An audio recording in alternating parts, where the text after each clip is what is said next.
കൊത്തി കൊത്തി മുറത്തിലും കയറി കൊത്തിയാലോ?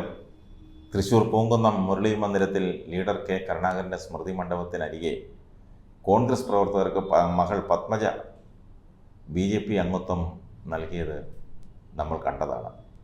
അതും അമ്മ കല്യാണിക്കുട്ടി അമ്മയുടെ ഓർമ്മ ദിനത്തിൽ. സഹോദരൻ കെ മുരളീധരൻ ഇതെങ്ങനെ സഹിക്കും? അതിൻ്റെ അലയൊലികൾ ഇതുവരെയും കെട്ടടങ്ങിയിട്ടില്ല. അച്ഛൻ്റെ ആത്മാവിനെ നോവിച്ച് പത്മജ ശത്രുപാളയത്തിൽ എത്തിയതിൻ്റെ പൊന്നാങ്ങളയുടെ കലിപ്പ് ഇതുവരെ മാറിയിട്ടില്ല. അതിനിടയ്ക്കാണ് ഈ തറപ്പണി പെങ്ങളൂട്ടി ചെയ്തത്. തൃശ്ശൂരിൽ കോൺഗ്രസ് സ്ഥാനാർത്ഥിയായ കെ മുരളീധരനെ സുരേഷ് ഗോപി മലർത്തിയടിക്കുമെന്ന്, അതായത് പരാജയപ്പെടുത്തുമെന്ന് വരെ പെങ്ങൾ പറഞ്ഞു കളഞ്ഞു. അതായത് സുരേഷ് ഗോപി ജയിക്കുമെന്ന്. ആങ്ങളെ തോൽക്കുമെന്ന് മാത്രമല്ല, പണ്ട് തന്നെ തോൽപ്പിച്ചവരാണ് മുരളീധരനൊപ്പമുള്ളതെന്നും മുന്നറിയിപ്പ് നൽകി.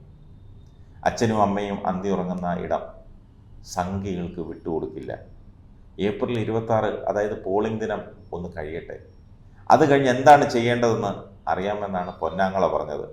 അപ്പോൾ 26-ന് ശേഷം കടുപ്പിച്ചെന്തോ ചെയ്യാനുള്ള പാവത്തിലാണ് മുരളീധരൻ. തൽക്കാലം സസ്പെൻസിലിരിക്കട്ടെ. ഈ തെരഞ്ഞെടുപ്പിന് ശേഷം കൂടുതൽ കോൺഗ്രസ്സുകാർ BJPയിൽ എത്തുമെന്ന് പത്മജയും വിശ്വസിക്കുന്നു.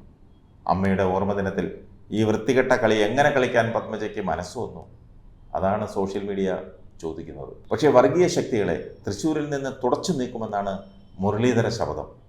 ജൂൺ 4 വോട്ടെണ്ണൽ വരെ കാത്തിരിക്കാം. ഏതായാലും ഒന്നും നമുക്ക് ഉറപ്പിക്കാം, സുരേഷ് ഗോപി 3-ാം സ്ഥാനത്ത് പോകുമെന്ന് മാത്രമല്ല, കഴിഞ്ഞ തവണ കിട്ടിയ വോട്ടുകൾ പോലും ഇത്തവണ കിട്ടില്ല. തൃശ്ശൂർ മണ്ഡലത്തിൽ ക്രൈസ്തവ സാന്നിധ്യം ജയപരാജയങ്ങളെ നിർണ്ണയിക്കും. ആ ക്രൈസ്തവ വോട്ടുകളിൽ ഒരെണ്ണം പോലും സുരേഷ് ഗോപിയുടെ പെട്ടിയിൽ വീഴില്ല ഇപ്പോഴത്തെ സ്ഥിതി. അത് മറ്റൊന്നും കൊണ്ടല്ല, സുരേഷ് ഗോപിയോടുള്ള എതിർപ്പുമല്ല, BJPയോടുള്ള എതിർപ്പാണ്. കേരളം വിട്ടുള്ള സംസ്ഥാനങ്ങളിൽ സംഘപരിവാർ നടത്തുന്ന ക്രൈസ്തവ വേട്ടയിൽ പ്രതിഷേധിച്ചാണത്. കഴിഞ്ഞ ദിവസവും തെലങ്കാനയിലും ആക്രമണങ്ങൾ നടന്നു. മണിപ്പൂർ മാത്രമല്ല, ഉത്തരേന്ത്യയിൽ അങ്ങോളം ഇങ്ങോളം ക്രൈസ്തവരെ വേട്ടയാടുകയാണ്. അതിനുള്ള പ്രതിഷേധം മാത്രമാണ് കേരളത്തിലെ ക്രൈസ്തവർ ഇക്കുറി കാണിക്കുന്നത്. ക്രൈസ്തവരുടെ വോട്ട് പ്രതീക്ഷിച്ച് സഭകളുടെ അരമനകൾ കയറി ഇറങ്ങുന്നവരെ മാന്യമായി സ്വീകരിക്കുകയും പറഞ്ഞയക്കുകയും ചെയ്യും. അത് ആതിഥേയ മര്യാദ എന്ന് വിചാരിച്ച് അവരുടെ വോട്ടുകൾ വരുന്ന സ്ഥാനാർത്ഥികൾക്ക് ചെയ്യണമെന്നില്ലല്ലോ.